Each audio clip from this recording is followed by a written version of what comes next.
Hello friends, आप सबको वट सावित्री के व्रत की बहुत बहुत शुभकामनाएं।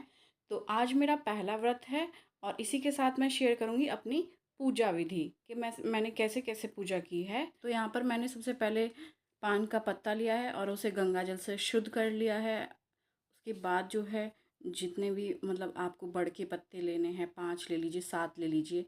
तो यहाँ पे मैंने उस सबसे पहले इन बड़ के पत्तों को लेके धुल लिया था सारा पानी से। तो अब मैं एक एक करके उसे गंगा जल से शुद्ध करूँगी। तो और उससे पूजा करने से पहले मैंने एक पत्ता अपने बालों में लगा लिया है। आप पिन से उसे टक कर लीजिएगा या क्लेचर वगैरह से, जो भी है कर लेना। और उसके बाद फिर मैंने एक एक पत्ते को यहाँ पे शुद्ध कर लिया है। शुद्ध करने के बाद तो पेड़ के सामने हम एक एक करके पांचों पत्तों को लगा लेंगे और उसके बाद सबको पूजा करनी है। तो यहाँ पे मैंने वट के पेड़ के सामने पांचों पत्तों को लगा लिया है। और उसके बाद फिर हम क्या करेंगे कि सबसे पहले जो पान का पत्ता है उस पे कसैली लेंगे। कसैली मतलब कि सुपारी। तो हमने पान के पत्ते के ऊपर सुपारी को रख लिया है और फिर क्या करेंगे कि उसको सिंदूर करेंगे। कसैली को जो है मतलब सुपारी को हमें सिंदूर लगाना है और जो बड़का पेड़ है उसे भी सिंदूर लगाना है। और यहाँ पे फिर उससे पहले हम लोगों को दीपक जलाना है, जो दिया जला के और धूप बत्ती वगैरह जला के वहीं बड़ के पेड़ की आरती मतलब एक बार दिखा के बड़ के पेड़ को वहीं रख देना है। और दिए को ऐसे ही नहीं रखना है, दिए के नीचे सबसे पहले चावल या कि फूल जो है उसके नीचे आसन करेंगे।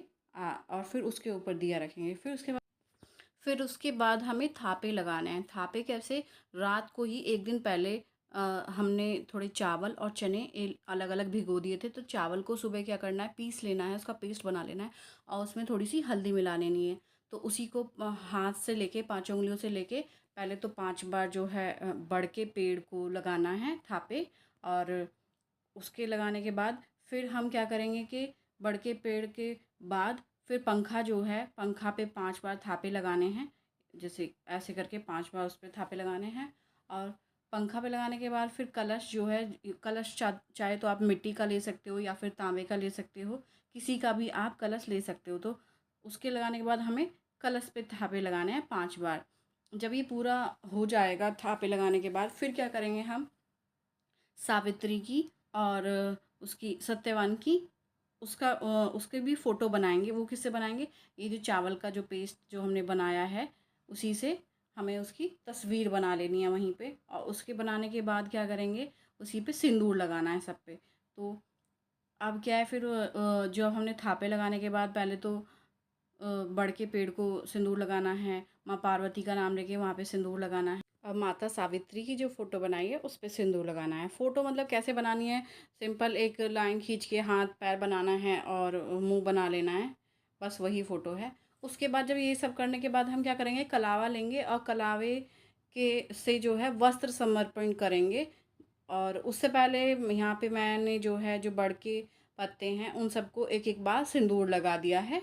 और सिंदूर लगाने के बाद फिर क्या करेंगे, कलावा लेंगे, कलावे को तोड़ के जो हमारी जो वो हमने जो गणेश जी बैठाए हैं, गणेश जी का नाम लेके उनको वस्त्र समर्पण करेंगे।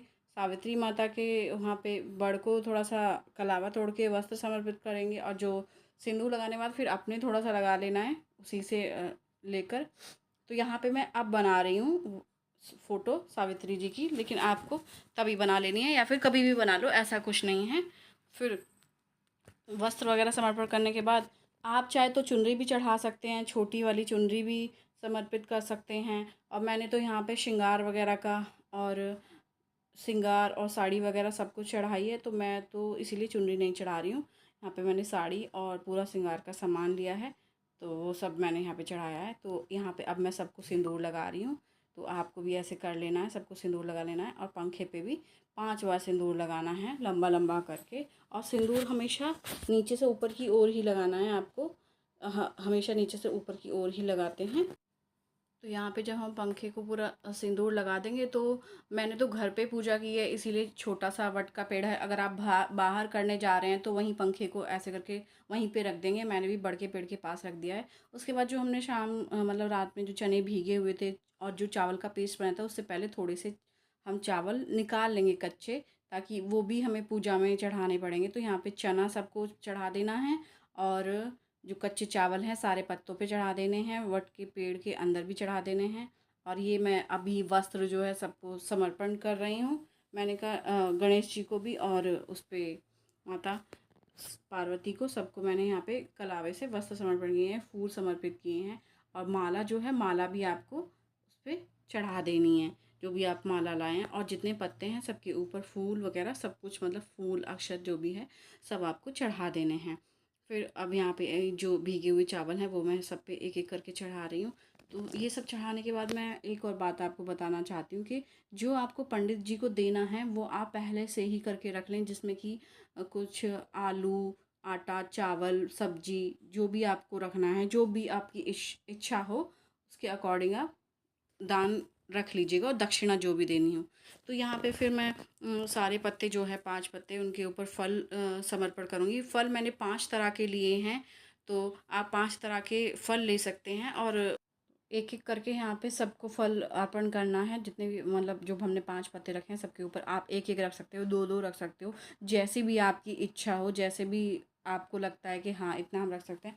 फिर एक मिठाई लेनी है, और मिठाई में आप कुछ भी ले लीजिए, लड्डू ले लीजिए, बूंदी के लड्डू ले लीजिए, या फिर मावे के लड्डू, जो भी है एक मिठाई होनी चाहिए। और मिठाई को थोड़ा थोड़ा सब पत्तों पे चढ़ाना है और बड़ के पेड़ में भी चढ़ाना है। तो यहाँ पे सारा सब कुछ चढ़ाने के बाद, तो यहाँ पे मिठाई चढ़ाने के बाद फिर हम क्या करेंगे, जो हमारा श्रृंगार है, जो आप श्रृंगार जो है पंडित को भी दे सकते हैं या फिर अपनी सासू माँ को, जो भी बड़ा है उनको दे सकते हैं। तो जो श्रृंगार था वो अपना पेड़ को लगा के, मतलब छुआ के और रख लेना है, और फिर थोड़ा सा जल डाल देना है। वैसे तो सबसे पहले ही जब आप पूजा करने बैठते हैं तो थोड़ा सा जल पहले डाल दें, और फिर उसके बाद जब कुछ अर्पित करते हैं तो भी थोड़ा थोड़ा जल चढ़ाना है, और एक साथ भी चढ़ा सकते हैं जैसे आपको लगे। फिर क्या करना है, जब हम सारा फल सबको अर्पण कर देंगे तो हम जल अर्पण करेंगे यहाँ पे थोड़ा सा। तो यहाँ पे अब आपने सारा कुछ कर दिया है। तो सारा करने के बाद अब हम फाइनली क्या करेंगे कि कलावे के 7 चक्कर ले, हम बड़ के पेड़ के 7 चक्कर लेंगे, कलावा लपेटेंगे। तो कलावे को क्या है, आपको गांठ नहीं बांधनी है पेड़ में, सिर्फ पहले कलावे को जो है उसमें थोड़ा सा लपेट लेना है, थोड़ा सा हिलगा लेंगे, और उसके बाद आपको 7 चक्कर लगाने हैं।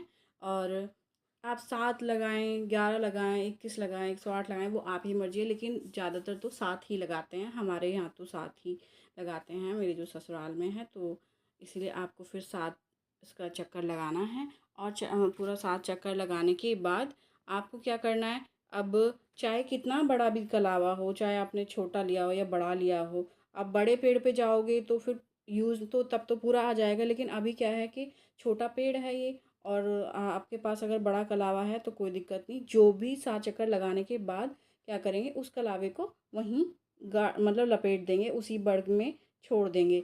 और जब आप 7 चक्कर लगाओगे तो हाथ में चना ले लीजिएगा। चने के बाद क्या होगा कि एक एक जैसे ही एक चक्कर पूरा हुआ फिर चने को वहाँ गिराना है, फिर दूसरा चक्कर हुआ तो चने को बड़ के पेड़ में गिराना है।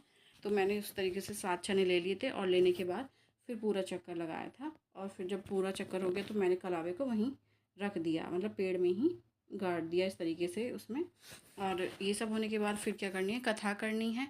और कथा करने से पहले आपको हाथ में चना और चावल लेना है, क्योंकि खाली हाथ में नहीं कथा करनी चाहिए। तो अपना एक हाथ में थोड़ा सा चावल और चना लेके कथा पढ़नी है। और कथा जब मैं पढ़ रही थी तो बहुत लंबी कथा थी।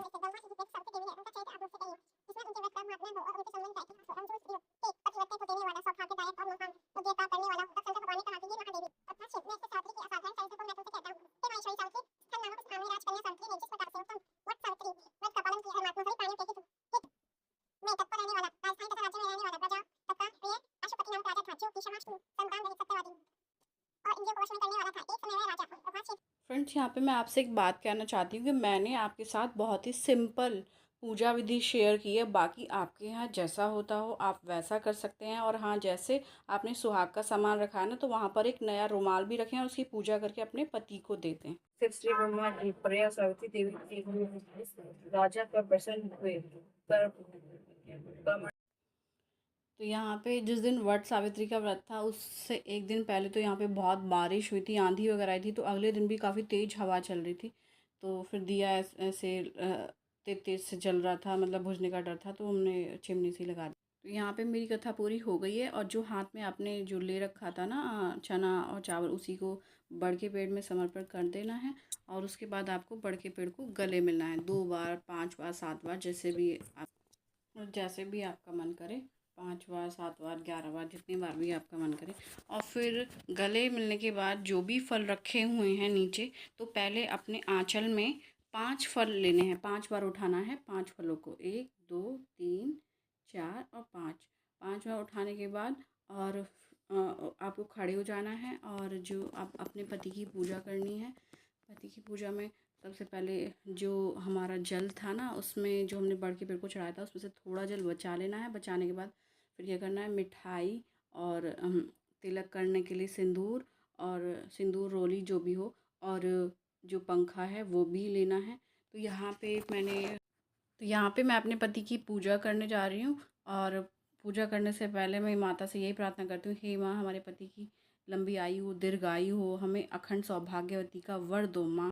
तो यहाँ पे उनके पैर को धुलना है, टीका लगाना है, और जो चना और उसका चावल का प्रसाद है, मिठाई का है, वो उन्हें देना है और पंखा करनी है। से पूजा करके लिया है, करने के बाद फिर गले मिलना है। गले मिलने के बाद फिर पैर छूना है। पैर छूने के बाद और फिर मैंने प्रसाद भी दे दिया था इन्हें दोबारा, जो वहाँ पे पूजा हुई है। तो यहाँ पे मैंने एक बार और पंखा कर दिया है और मेरी पूजा अच्छे से संपन्न हुई। तो मैं यही कामना करती हूँ, माता वट सावित्री से यही प्रार्थना करती हूँ कि हे माँ वट सावित्री, हे माँ सती, जैसे आपने अपने पति के प्राणों की रक्षा की, वैसे ही आप हमें आशीर्वाद दीजिए कि हम भी अपने पति के प्राणों की रक्षा कर सकें और उनका उज्जवल भविष्य हो, उनका दीर्घ आयु हो। जय माँ वट सावित्री।